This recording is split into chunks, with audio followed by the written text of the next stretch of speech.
I always knew that I wanted to teach. I love fostering creativity. I love finding what my students want to do when they grow up and then just letting them run with it.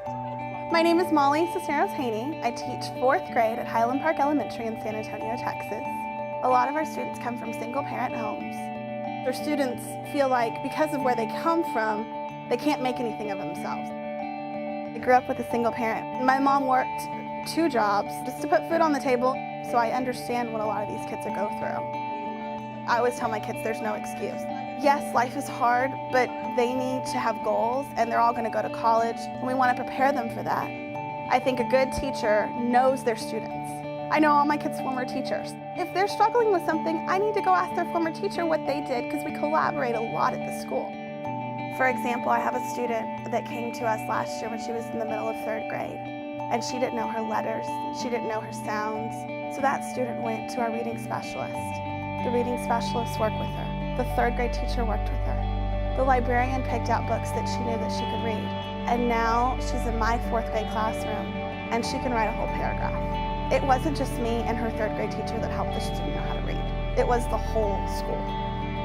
I think that if we cut teachers and we cut principals, we start cutting support staff, our students are going to suffer.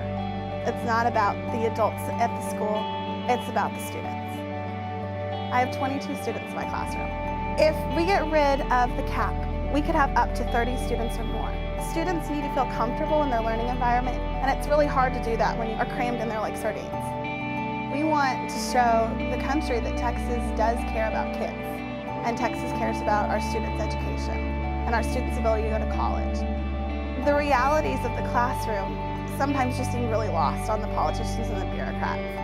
I hear politicians say they don't want to use the rainy day fund, and I'm not quite sure why. It's about the kids, and it is a rainy day, and we want to put Texas students first. This morning, I actually had a former student come to me, and she was diagnosed with dyslexia in 2nd grade when I had her, and she couldn't read. And they took a benchmark yesterday for reading. And I said, "What's up, Jadelyn?" And she goes, "Miss Haynie, I have to tell you something." And I said, "What is it?" I didn't know if it was good or bad, but she had to tell me. She goes, "We took our benchmark yesterday." I said, "And?" "I got a 97." And she was jumping up and down. It made my day. And that's why I do what I do.